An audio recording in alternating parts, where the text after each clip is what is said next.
Selanjutnya paradigma penelitian sastra. Tadi penelitian ilmiah ya, sekarang kita ke paradigma penelitian sastra. Bagaimana sih orang melihat sebuah penelitian sastra itu? Bagaimana saudara melihat?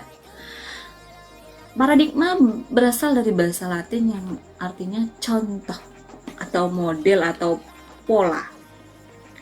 Jadi paradigma ini diangkat dari keyakinan mendasar seseorang atau pandangan dunia terhadap suatu hal yang ada tindakan-tindakan yang disepakati oleh bersama yang terkait dengan penelitian ilmiah atau kehidupan sehari-hari.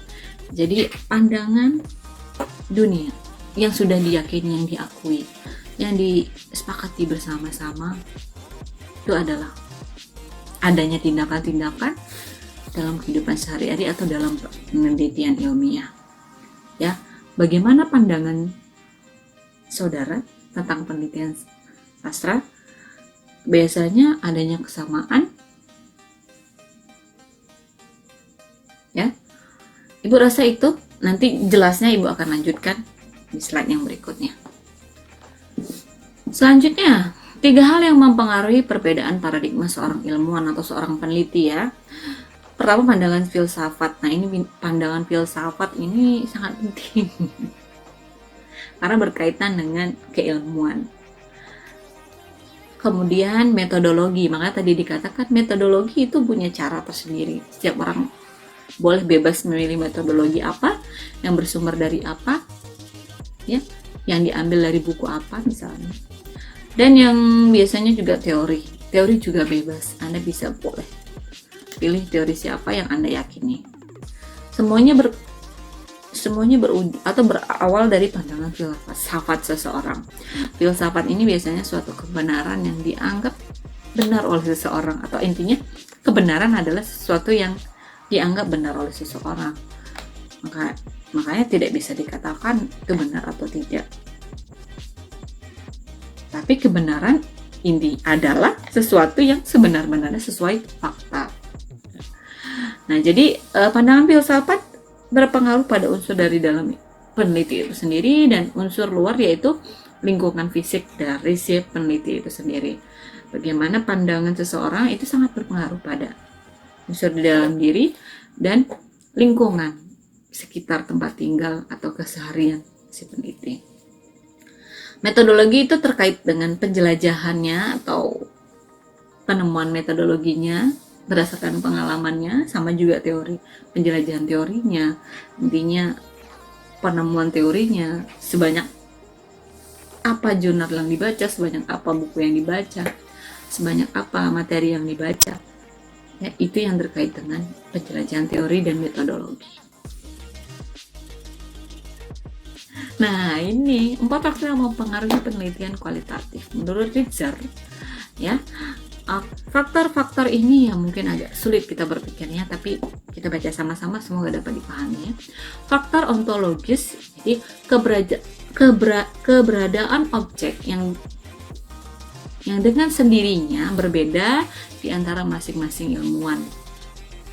Ya. Jadi objek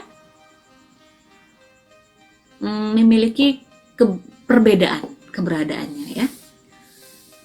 Kemudian faktor epistemologis ya. Bagaimana cara memperoleh ilmu pengetahuan secara kualitatif? Jarak antara subjek dan objek dipersempit, bahkan seolah-olah tidak ada jarak. Ini menurut faktor epistemologis. Kemudian faktor aksiologis. Penelitian adalah penelitian, jadi berbeda dengan penelitian kualitatif yang bebas dinilai. Jadi pandangannya,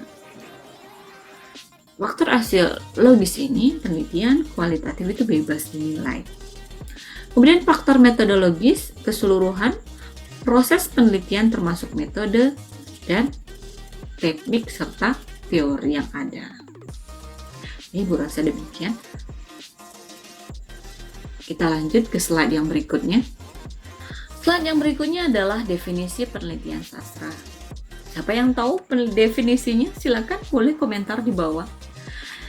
Penelitian sastra adalah penelitian yang sistematis, terkontrol, empiris, dan kritis terhadap objek sasaran, yaitu tentang sastra, karena yang diteliti adalah sastra.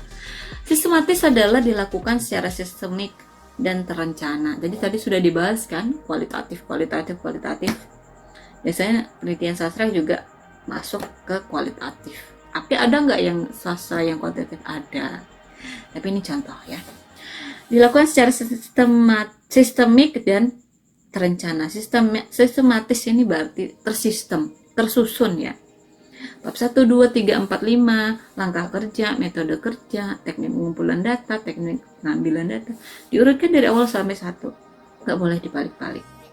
Itu namanya terencana dan dilakukan perencanaan terlebih dahulu sebelum melakukan penelitian. Kemudian terkontrol. Aktivitas yang dilakukan pada tiap-tiap tahapan itu dapat dikontrol baik pelaksanaan maupun hasilnya. Jadi yang berpegang penuh pada penelitian ini adalah peneliti itu sendiri. Kemudian empiris. Fenomena kesastraan yang menjadi objeknya adalah fenomena yang benar-benar hidup dalam masyarakat sastra. Apa maksudnya ini? Kalau tadi data empiris yang sesungguhnya, tapi kalau di sini empiris bahwa fenomena-fenomena kesastraan yang kita teliti adalah memang benar-benar ada di dalam kehidupan masyarakat.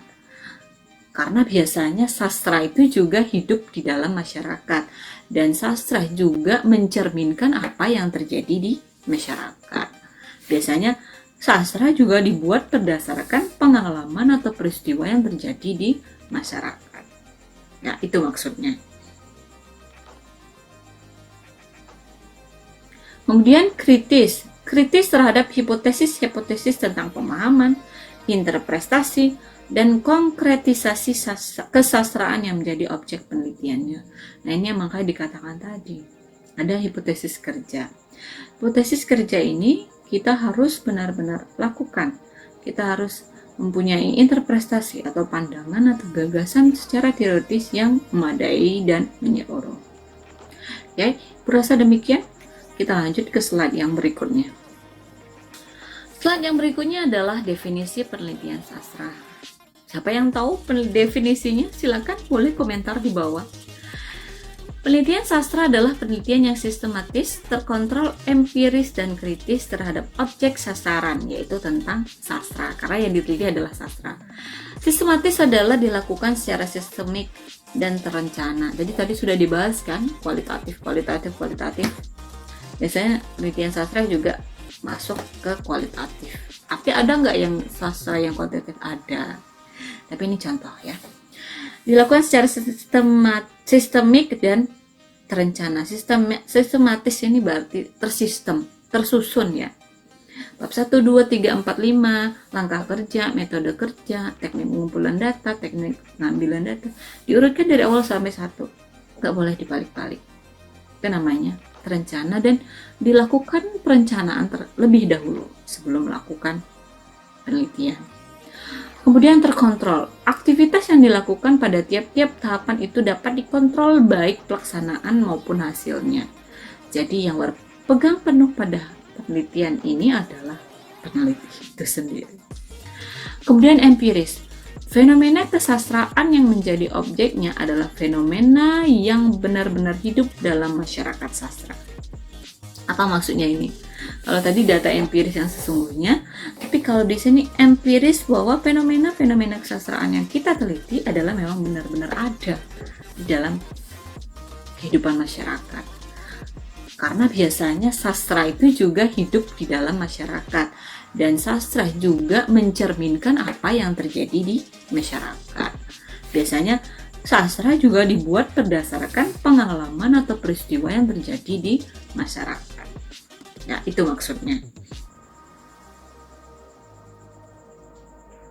Kemudian kritis terhadap hipotesis tentang pemahaman, interpretasi, dan konkretisasi kesastraan yang menjadi objek penelitiannya. Nah, ini yang makanya dikatakan tadi, ada hipotesis kerja. Hipotesis kerja ini kita harus benar-benar lakukan. Kita harus mempunyai interpretasi atau pandangan atau gagasan secara teoritis yang memadai dan menyeluruh. Oke, berasa demikian. Kita lanjut ke slide yang berikutnya. Dalam penelitian sastra, peran peneliti sekaligus pembaca dan penafsir sangatlah penting. Jadi, pembaca itu biasa memaknai apa yang dibacanya. Jadi, peran peneliti itu sangat penting. Jadi, tidak bisa kita asal tafsir atau kita asal duga. Pembaca sekaligus peneliti memiliki store of experience yang mengarahkan pembacanya. Jadi store of experience ini adalah bentuk-bentuk pengalaman-pengalaman yang sebelumnya, ya, yang akan mengarahkan pembacanya untuk menanggapi suatu cerita atau untuk menanggapi suatu objek dalam penelitian sastra. Jadi store of experience itu sangat mempengaruhi seseorang dalam memaknai sebuah karya sastra. Bekal pengetahuan dan pengalaman itu membangun horizon of expectation atau harapan-harapan yang diinginkan oleh pembaca atau peneliti berdasarkan store experience yang dilakukan terdahulu, maka akan membangun horizon of expectation.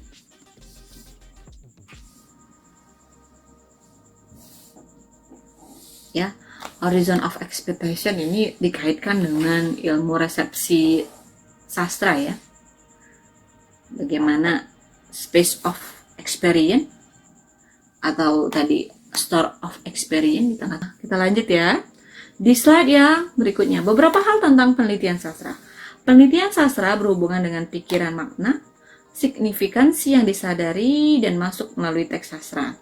Sastra adalah wilayah pemahaman, bukan aktivitas ilmiah yang positivistik, ya. Jadi ranah sastra itu adalah tentang pemahaman, bukan aktivitas ilmiah. Dia lebih ke pemahaman terhadap karya sastra tersebut. Yang penting dalam penelitian sastra adalah mampu mengungkapkan fakta kemanusiaan, fakta kultural, fakta simbolik, dan fakta lain yang ada di dalamnya. Jadi apa yang Anda ingin ungkap dalam sebuah penelitian sastra itu harus muncul pada hasil penelitian Anda, harus Anda simpulkan dan harus Anda temukan.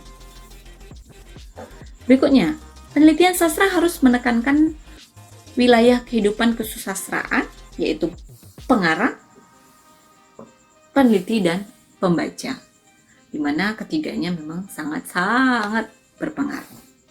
Di slide selanjutnya, subjektivitas peneliti atau penikmat tetap ada dalam penelitian sastra. Jadi tidak mungkin kita bisa objektivitas dalam penelitian sastra, pasti ada subjektivitasnya, ya, walaupun sedikit. Untuk menjaga objektivitas penelitian sastra, peneliti dapat melakukan hal-hal ini. Yang pertama, masuk ke dalam cipta sastra atau apresiasi. Di samping pemaknaan, wilayah struktur sastra harus dipikirkan. Jadi memang harus dipikirkan, diamati, baru disimpulkan.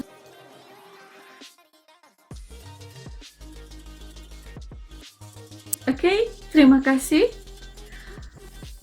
sudah menyaksikan video pembelajaran Ibu tentang paradigma penelitian ilmiah. Semoga dapat memberikan manfaat.